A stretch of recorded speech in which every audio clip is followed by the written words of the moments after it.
Menteri Pertanian Amran Sulaiman kembali mengungkap adanya praktik mafia pupuk yang merugikan petani hingga triliunan rupiah. Dia membeberkan adanya modus kolaborasi antara oknum di Kementerian Pertanian dan pihak luar. Amran menyebut terdapat 5 perusahaan yang memproduksi pupuk palsu dan merugikan petani sebesar 3,2 triliun rupiah. Menurutnya kasus ini sudah dilimpahkan ke pihak kepolisian untuk proses hukum lebih lanjut. Selain itu ada 22 perusahaan lain yang terlibat dalam memproduksi pupuk dengan spesifikasi di bawah standar, yakni turun 30% dari ketentuan yang juga berdampak signifikan terhadap hasil panen petani. Lebih lanjut, Amran mengungkapkan keterlibatan internal Kementan dalam kasus ini cukup serius. Sebanyak 11 aparatur sipil negara ASN telah dinonaktifkan dan beberapa diantaranya sudah ditetapkan sebagai tersangka. Dalam kasus ini, Amran mengungkap adanya modus baru yang ditemukan. Berbeda dari kasus sebelumnya, modus kali ini melibatkan kerjasama antara oknum Kementan dengan pihak luar untuk meminta uang hingga 10 miliar rupiah.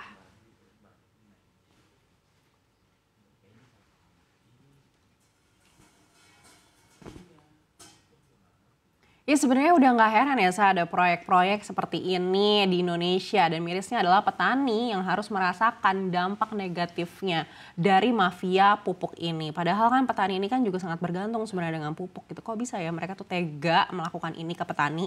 Iya, bener banget anak salut juga untuk Kementan yang memang nih tampaknya langsung satset gitu ya, gercep untuk bertindak tegas dengan limpahkan kasus ini dalam koridor payung hukum yang berlaku dan oknum yang terlibat. Dan udah pasti terancam dipecat apabila terbukti bersalah kan? Iya, semoga ketegasan yang dilakukan oleh Menteri Pertanian Amran Sulaiman ini juga bisa dilakukan sama menteri-menteri lainnya. Jadi tidak ada lagi tuh yang namanya oknum yang bisa kalau dikumpulin ini tidak tahu lagi dia berapa banyaknya, kalau bisa segera dihilangkan. Iya, jadi perlu bertransformasi ya Anaka agar nggak ada lagi nih model-model kayak gini di kemudian hari. Dan Anaka, dari kabar domestik kini kita simak bersama kabar dari mancanegara.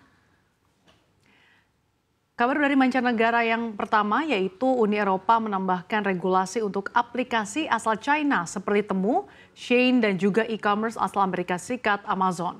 Platform diminta bertanggung jawab pada produk ilegal di online. Platform juga wajib menyediakan data sebelum barang tiba di Eropa agar bisa dikontrol petugas bea cukai. Pedagang online juga wajib memungut biaya bea masuk dan PPN. Hal ini berpotensi membuat harga di platform tersebut bergerak naik. Otoritas Bea Cukai Uni Eropa juga punya hak untuk menyaring barang dan mengidentifikasi potensi risiko sebelum barang sampai di Uni Eropa.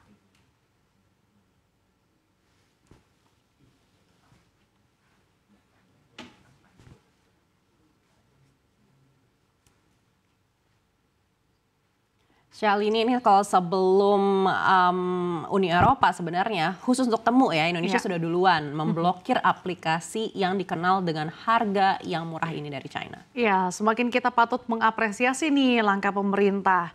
Ketika negara maju aja udah melakukan pembatasan artinya dampaknya bisa sangat destruktif dan ini sudah diantisipasi lebih dulu Anaka. Iya betul sekali Sa, UMKM dalam negeri ini memang sebenarnya harus dilindungi oleh pemerintah agar industri bisa bertahan. Tentunya dibutuhkan keberpihakan dan juga proteksi ya di tengah gempuran kompetisi yang memang sulit dimenangkan ini. Iya Sa, tapi keberpihakan untuk konsumen seperti apa dong ya untuk bisa mendapatkan barang murah? Meskipun ya tentu kita juga sebenarnya harus mendukung ya kebijakan ini.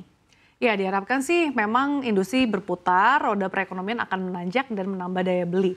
Jadi ya nggak perlu murah banget nih, asalkan bisa beli ya nggak sih? Nah, kalau ini berlawanan nih dengan ras terkuat di dunia alias emak-emak nih Sa, karena pasti mencari yang paling murah begitu ya, tapi ya bagaimanapun kita apresiasi ya upaya pemerintah untuk bisa memberikan proteksi.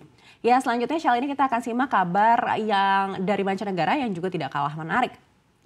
Presiden Donald Trump mengatakan Amerika Serikat akan mengambil alih Gaza. Hal ini dikatakan saat berbicara kepada wartawan di Gedung Putih setelah pembicaraan dengan Perdana Menteri Israel Benjamin Netanyahu mengenai konflik negara itu dengan kelompok militan Palestina Hamas. Dalam kesempatan itu, Trump mengatakan keinginan Amerika Serikat untuk kepemilikan jangka panjang atas jalur Gaza. Dirinya mengklaim hal tersebut akan menciptakan ribuan lapangan kerja dan akan membawa stabilitas besar di Timur Tengah. Trump pada hari Selasa juga sempat menyarankan agar warga Palestina yang mengungsi dari Gaza selama invasi Israel harus dipindahkan ke lokasi yang lebih layak huni di Mesir atau Yordania.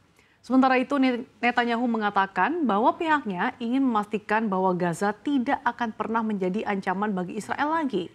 Dan menurutnya langkah Trump mengambil alih wilayah Palestina di jalur Gaza dapat mengubah sejarah.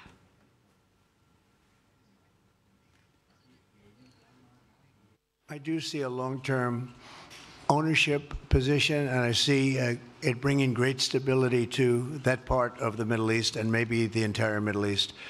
And everybody I've spoken to, this was not a decision made lightly. Everybody I've spoken to loves the idea of the United States owning that piece of land, developing and creating thousands of jobs with something that will be magnificent in a really magnificent area that nobody would know. Nobody can look because all they see is death and destruction and rubble and demolished buildings falling all over. It's just a terrible sight. I've studied it. I've studied this very closely over a lot of months, and I've seen it from every different angle. And it's a very, very dangerous place to be. And it's only going to get worse. And I think this is an idea that's gotten tremendous, and I'm talking about from the highest level of leadership, gotten tremendous praise. And if the United States can help to bring stability and peace in the Middle East, we'll do that. Bibi? I mentioned again tonight our 3 goals. And the third goal is to make sure that Gaza never poses a threat to Israel again. President Trump is taking it to a much higher level. He sees a different future for that piece of land that has been the focus of so much terrorism, so many attacks against us, so many trials and so many tribulations. He has a different idea. And I think it's worth paying attention to this. We're talking about it. He's exploring it with his people, with his staff. I think it's something that could change history. And it's worthwhile really pursuing this avenue. Wah, memang nih Trump ini ya sekali lagi di depan kata-katanya manis sekali. Katanya mau memindahkan warga Gaza ke tempat yang lebih aman. Tapi ternyata di balik itu Trump sudah bertemu dengan Netanyahu. Jadi terbentuk nih asumsi publik seolah-olah Trump itu ingin menyerahkan Gaza kepada Netanyahu. Dikosongkan dulu Gazanya, lalu akhirnya diberikan kepada Israel. Iya, jadi memang Trump ini kayak ada aja gebrakannya gitu ya. Tapi kita nggak boleh suzon atau berprasangka buruk dulu nih. Bisa jadi ya memang tujuan Trump ini ingin merekonstruksi Gaza yang saat ini sudah rata dengan tanah. Trump kan tadi bilang kalau Gaza ini sudah tinggal tumpukan puing-puing. Nah, sembari Gaza direkonstruksi, warganya sementara dipindahkan dulu nih ke negara tangga. Tadi disebutin kalau nggak Mesir, Yordania. Ini justru untuk saya lebih parah malahan ya. Trump bersikeras ingin memindahkan warga Gaza ke Mesir dan Yordania. Padahal Mesir dan Yordanianya juga menolak mentah-mentah rencana Trump ini. Mesir dan Yordania jelas-jelas mendukung Gaza. Kalau Mesir mengiyakan menerima pengungsi dari Gaza, artinya sama saja mendukung Amerika yang mengusir warga Gaza dari tanah kelahirannya. Ya, tapi coba perhatikan pernyataan Trump baik-baik nih. Trump bilang Amerika Serikat akan bertanggung jawab untuk membongkar semua bom berbahaya yang belum meledak dan juga senjata lainnya di Gaza.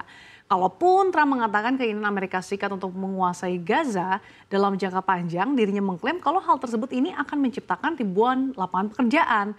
Bagus kan sebenarnya kalau dipikir-pikir. Itu di satu sisi ya, memang kalau jika Gaza dikendalikan Amerika Serikat ya pasti ekonominya mungkin bisa pulih lebih cepat, bahkan juga bisa tumbuh. Tapi ini kan sama saja dengan penjajahan ya Shalini. Seperti Indonesia dulu ketika Belanda menjajah Indonesia sembari membangun Indonesia melalui industrinya.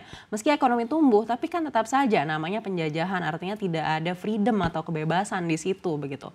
Dan memang ini yang harus menjadi perhatian kita bersama agar kita kawal nih seperti apa prosesnya yang terjadi supaya ya bisa mendapatkan keadilan lah ya warga Gaza. Dan